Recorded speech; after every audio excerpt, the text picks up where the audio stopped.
अस्सलाम वालेकुम dear students, कैसे हैं आप सब?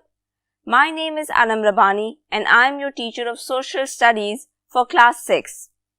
बच्चों, हम पढ़ रहे थे chapter number 15 that was about citizenship, rights and values. हमने पढ़ा था कि सिटीजनशिप क्या होती है, सिटीजन किसको कहते हैं, एज ए सिटीजन हमारे क्या राइट्स हैं और क्या रिस्पॉन्सिबिलिटीज़ हैं। और आज हमने पढ़ना है बाकी का चैप्टर, तो चलिए शुरू करते हैं। वैल्यूज। अब वैल्यूज किसको कहते हैं? Good believes and habits that we are taught by our religion, our elders and our society. Values हम कहते हैं उन अच्छी हैबिट्स को और उन बिलीव्स को जो हमें हमारा रिलीजन सिखाता है, हमारे बड़े सिखाते हैं और हमारी सोसाइटी सिखाती है। इसमें बहुत सी बातें आ जाती हैं, जैसे आपने बड़ों की रिस्पेक्ट करनी है। अगर कोई आ जाए, कोई बड़ा आपके घर आ जाए तो आपने रिस्पेक्ट में खड़े हो जाना है। आपने अपने छोटों से मोहब्बत और शफकत से पेश आना है। इसी तरह अगर किसी को मदद की ज़रूरत है तो आपने उसकी मदद करनी है। ये सब चीज़ें हमारी वैल्यूज़ में आ जाती हैं। बच्चों, वैल्यूज़ उतनी ही ज़रूरी हैं जितना कि एजुकेशन। अगर आप एजुकेशन ले रहे हो, आप एजुकेटेड हो, लेकिन आपकी वैल्यूज़ अच्छी नहीं हैं, तो फिर ऐसी एजुकेशन का कोई फ़ायदा नहीं होता। इनफैक्ट एजुकेटेड होता ही वो है जिसके पास अच्छी वैल्यूज़ भी हों। अगर आपने सिर्फ किताबें रटी हैं और किताबों को पढ़ा है, लेकिन आपको बात करने की तमीज़ नहीं आई, आपको दूसरों की इज्जत करना नहीं आती, तो फिर आपने कुछ भी नहीं सीखा।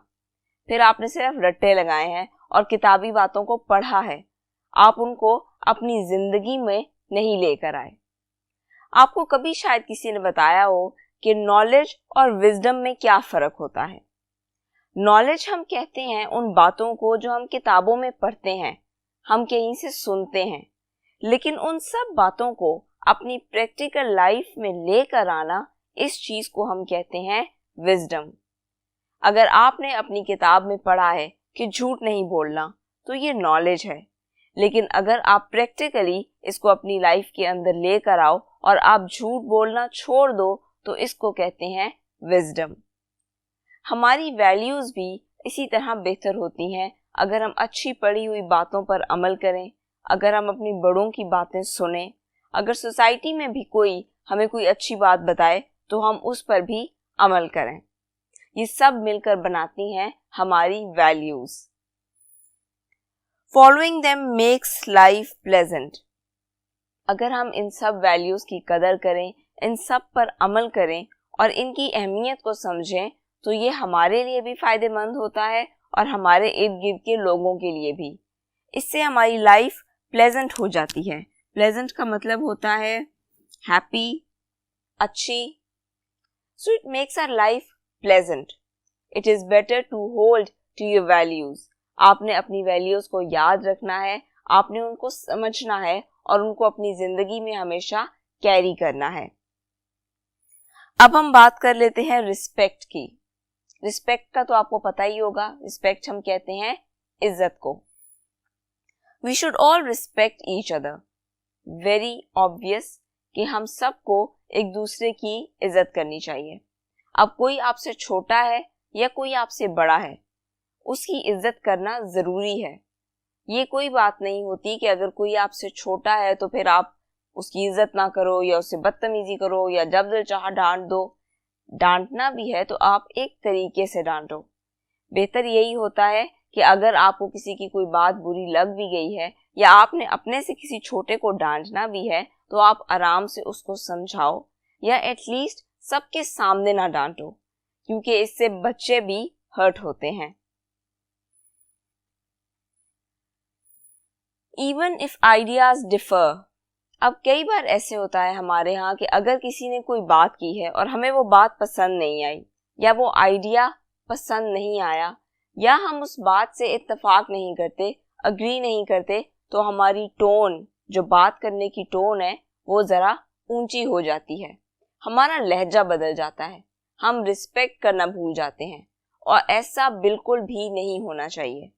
अगर आपने किसी से बहस करनी भी है तो फिर पहले ये बात अपने जहन में बिठा लो कि चाहे आपको अगले की बात पसंद आए या ना आए, आपने उसकी बात को आराम से सुनना है, उसको बोलने का मौका देना है और फिर अपनी बात करनी है। और अपनी बात भी बहुत तहम्मुल से करनी है, मतलब आराम से करनी है।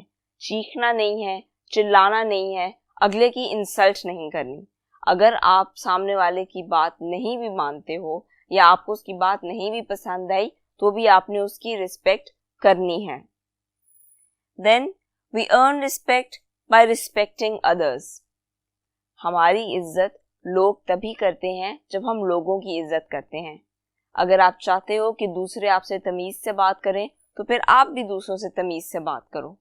अगर आपको एक स्पेसिफिक टाइप का मजाक नहीं पसंद, तो फिर आप भी उस तरह का मजाक दूसरों से मत करो। आप अपने लिए वही रूल्स सेट करो जो आप दूसरों के लिए सेट करते हो। ऐसा नहीं होना चाहिए कि आपको खुद कुछ चीजें नहीं पसंद लेकिन आप दूसरों के साथ वही करते हो, क्योंकि दूसरे फिर आपके साथ वही करेंगे जैसा रवैया आप उनके साथ रखते हो। इसलिए बेहतर यही है कि आप भी दूसरों की इज्जत करो ताकि दूसरे आपकी इज्जत करें। Then obedience. ओबीडियंस हम कहते हैं ओबे करने को, यानी कि किसी बात को मानने को। First to our religious beliefs and then the law of the land. हमारे लिए क्या जरूरी है कि पहले तो हम अपने रिलीजियस बिलीव्स पर ओबीडियंस शो करें, उनको ओबे करें। हमारे बहुत से रिलीजियस बिलीव्स हैं, जैसे कि नमाज पढ़ना, कुरान पढ़ना। इसके अलावा भी कई बातें हैं जो हमारा रिलीजन हमें सिखाता है कि ये हमारे बिलीव्स हैं, जैसे बड़ों की इज्जत करना, छोटों से शफकत से बात करना। ये सब भी हमारे रिलीजियस बिलीव्स में आता है। तो सबसे पहले तो ये जरूरी है कि हम अपने रिलीजियस बिलीव्स को ओबे करें। उसके बाद बात आ जाती है लॉ ऑफ द लैंड पे, यानी कि आप जहां रह रहे हो, आप जिस सोसाइटी में रह रहे हो, वहां क्या लॉज चल रहे हैं। आपने उन लॉज को ओबे करना है, उन लॉज को फॉलो करना है। ये वहां का अमन और सुकून मेंटेन करने के लिए जरूरी है। अगर आप लॉज को ओबे नहीं करोगे तो फिर प्रॉब्लम्स होंगी। आपको देखा देखी शायद और कई लोग उन लॉज को ओबे करना छोड़ देंगे और फिर प्रॉब्लम्स बढ़ती चली जाएंगी। इसलिए बेहतर है कि आप लॉज को ओबे करो, रूल्स को फॉलो करो। खास तौर पे अगर आप किसी एक जगह रह रहे हो, किसी सोसाइटी में, तो फिर वहां के जो लॉज हैं उनको समझो और उनको फॉलो करो। We may not agree with some of the laws, but we can change them by peaceful means. अब कई बार ऐसा होता है कि हमें कुछ स्पेसिफिक लॉज पसंद नहीं आते, हम उनसे अग्री नहीं करते। तो इसका मतलब ये नहीं है कि आप शोर शराबा करो या आप चीज़ों को नुकसान पहुंचाओ।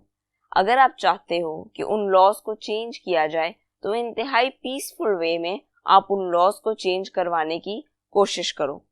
हमारे यहाँ अक्सर ऐसा होता है कि धरने होते हैं, गैदरिंग्स होती हैं, तो लोग अपनी बात मनवाना चाहते हैं और गुस्से में आकर वो कई बार गवर्नमेंट प्रॉपर्टी या स्टेट प्रॉपर्टी को भी नुकसान पहुंचाते हैं, और ऐसा नहीं होना चाहिए, क्योंकि घूम फिर के नुकसान हमारा अपना ही होता है। अगर आप दुकानें जलाओगे तो नुकसान तो आपका ही है, खासतौर पे उनका जिनकी दुकानें आपने जलाई हैं। अगर आप टायर्स जलाओगे तो आलूदगी फैलेगी, नुकसान फिर हमारा अपना ही है। इसलिए अगर आपने किसी चीज पर एहतजाज करना भी है तो पूरी कोशिश करो कि आप इंतहाई पुरअमन तरीके से वो एहतजाज करो। Traffic rules must be obeyed.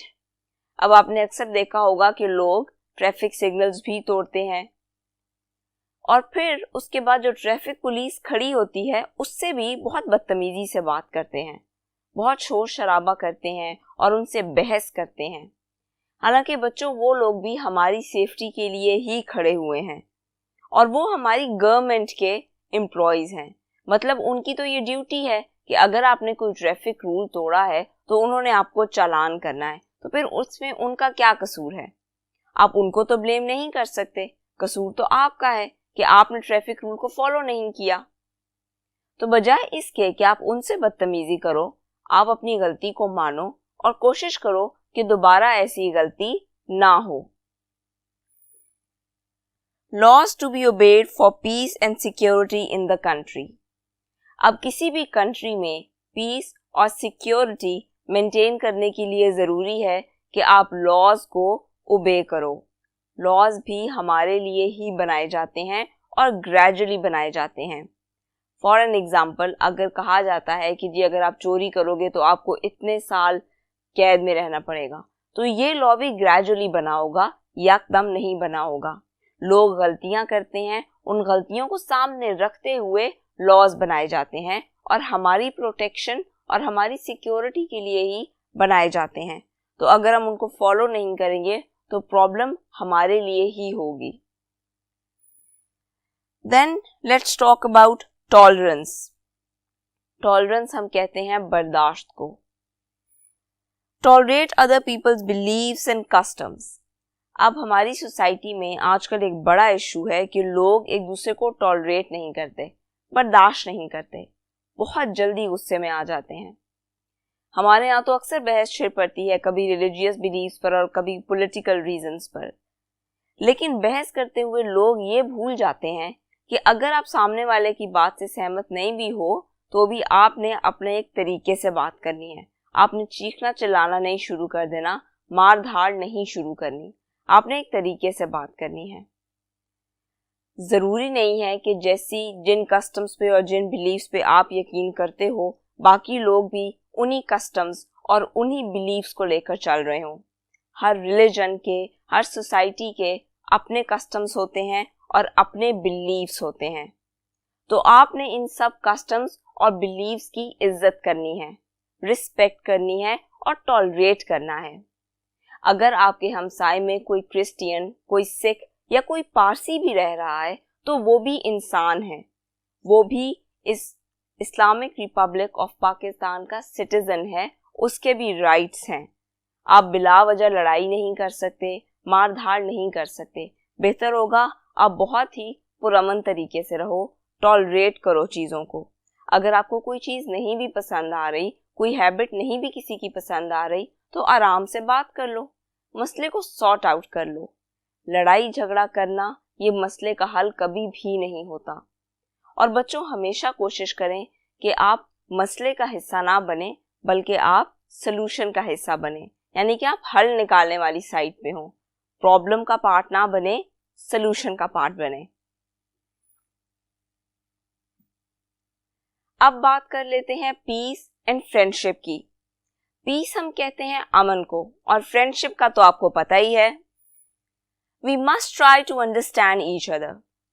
हमें हमेशा कोशिश करनी चाहिए कि हम एक दूसरे को समझें। अगर कोई किसी सिचुएशन में फंसा हुआ है, किसी प्रॉब्लम में फंसा हुआ है, तो आप कोशिश करो कि आप उसको हेल्प आउट करो, उसकी सिचुएशन को समझो। हो सकता है कि कोई कभी आप पर बहुत गुस्सा कर जाए, आपसे ऊंची आवाज में बात कर जाए, ये बात गलत है। लेकिन फिर आप भी ये देखो कि उस वक्त उसकी क्या सिचुएशन थी। हो सकता है उसको घर से कोई परेशानी हो, उसके ज़हन में कोई और बात चल रही हो। तो बदले में बदतमीजी करने के बजाय, आवाज ऊंची करने के बजाय या फिर लड़ाई करने के बजाय आप फॉर द टाइम बीइंग चुप कर जाओ, वहां से हट जाओ, या फिर उस इंसान को ये मौका दो कि वो आपसे अपने दिल की बात कर सके, आपको अपने प्रॉब्लम्स बता सके। एकदम से गुस्सा कर जाना या लड़ाई झगड़े कर लेना ये प्रॉब्लम्स को हमेशा बढ़ाता ही है। और हमारी सोसाइटी में, बल्कि सिर्फ हमारी सोसाइटी में ही नहीं, थ्रू आउट द वर्ल्ड ये चीज़ बहुत बढ़ती चली जा रही है कि लोग एक दूसरे को बर्दाश्त नहीं करते, एक दूसरे के ज़रा से गुस्से को या ज़रा सी नाराज़गी को भी बर्दाश्त नहीं करते। Necessary for prosperity of a country. A peace is really necessary for prosperity of a country। यानी कि अगर किसी भी मुल्क ने तरक्की करनी है तो उसके लिए बहुत ज़रूरी है कि वहाँ पे अमन हो। आप पाकिस्तान की ही बात ले लो, कुछ अर्सा पहले तक अक्सर बम धमाकों की खबरें आती थीं, लेकिन अब थोड़ी सी कम हो गई हैं।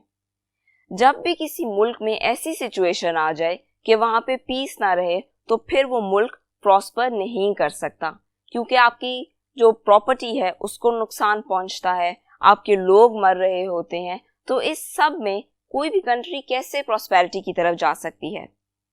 इसलिए पीस जरूरी है for prosperity of a country. Then talking about friendship, आपके भी फ्रेंड्स होंगे। फ्रेंडशिप का मतलब तो सबको ही पता होता है, तो फ्रेंडशिप की भी वैल्यू करो, कदर करो, अपने फ्रेंड्स की कदर करो और उनकी केयर करो और उनके साथ मिलकर कुछ अच्छे प्रोजेक्ट्स पर काम करने की भी कोशिश करो, क्योंकि आपकी छोटी छोटी कोशिशें भी हमारी सोसाइटी को बहुत बेहतर जगह बना देंगी। Now let's talk about children of South Asia. Children are the future of nations. हमारे जितने भी सोसाइटी में बच्चे हैं, all of them are the future of our nations, यानी कि वो हमारा मुस्तकबिल हैं। आने वाले वक्त में जब वो हम जितने हो जाएंगे तो वो भी हमारी तरह इस कंट्री की प्रॉस्पेरिटी के लिए काम करेंगे, डिफरेंट प्रोजेक्ट्स पे काम करेंगे। अब क्योंकि वो हमारा फ्यूचर है, इसलिए हमने उनकी केयर करनी है, हमने उनका ख्याल रखना है, हमने कोशिश करनी है कि हम इस सोसाइटी को एक बेहतर जगह बनाएं ताकि हमारे आने वाली नस्लें एक बेहतर जगह पर रह सकें। Children living in towns and cities and villages. अब जो बच्चे टाउन्स एंड सिटीज में रहते हैं उनकी जिंदगी थोड़ी सी मुख्तलिफ होती है उन बच्चों से जो विलेजेस में रहते हैं। टाउन्स एंड सिटीज में रहने वाले बच्चों को ज़्यादातर गेम्स और इन चीज़ों में इंटरेस्ट होगा, वीडियो गेम्स में।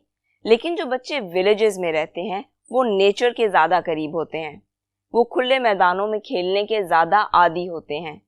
लेकिन दोनों के राइट्स इक्वल होते हैं, दोनों को हक हासिल है कि वो एजुकेशन लें, दोनों को हक हासिल है कि उनको शेल्टर दिया जाए, उनको प्रोटेक्शन दी जाए, उनको फूड दिया जाए। Child abuse and child labour, ये ऐसे टॉपिक्स हैं जो कि आजकल काफ़ी डिबेटेबल हैं। चाइल्ड लेबर यानी कि छोटे बच्चों से काम करवाना, विच इज़ वेरी रॉन्ग। इसके खिलाफ बहुत से रूल्स आ चुके हैं, लेकिन अभी तक ये रूल्स इन पर अमल करना उस तरह शुरू नहीं हुआ जिस तरह होना चाहिए। अभी भी आप बहुत से बच्चों को देखोगे कि वो स्कूल्स में होने के बजाय कहीं ना कहीं काम कर रहे होते हैं, कहीं रेडी लगा कर खड़े हुए होते हैं, किसी मैकेनिक की शॉप पे काम कर रहे होते हैं और कुछ भीख मांग रहे होते हैं। इसलिए आप खुद को लकी समझो कि आप एजुकेशन हासिल कर रहे हो और कोशिश करो कि आप दूसरे बच्चों की मदद करो।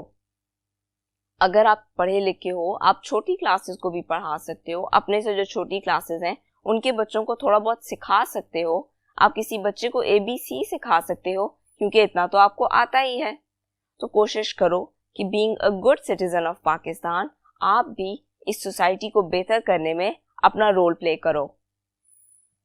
Then United Nations International Children's Education Fund, UNICEF, ये एक ऑर्गेनाइजेशन है जो बच्चों के राइट्स के लिए काम करती है और उनकी एजुकेशन के लिए काम करती है। आपने इसका नाम याद रखना है फ्रॉम MCQ's point of view and from fill in the blanks point of view. तो बच्चों, यहाँ पे हमारा ये चैप्टर ख़त्म होता है। आपने इन सब चीज़ों को अच्छे से पढ़ना है, रिवाइज करना है। आप चाइल्ड राइट्स पर खुद भी पढ़ सकते हो, कोई अच्छी डॉक्यूमेंट्री देख सकते हो, आप यूनिसेफ के बारे में भी मज़ीद पढ़ सकते हो। Think out of the box, extra reading करो। It will help you in improving your general knowledge and it will improve your personality as well. अपना बहुत सा ख्याल रखिएगा। अल्लाह हाफिज़।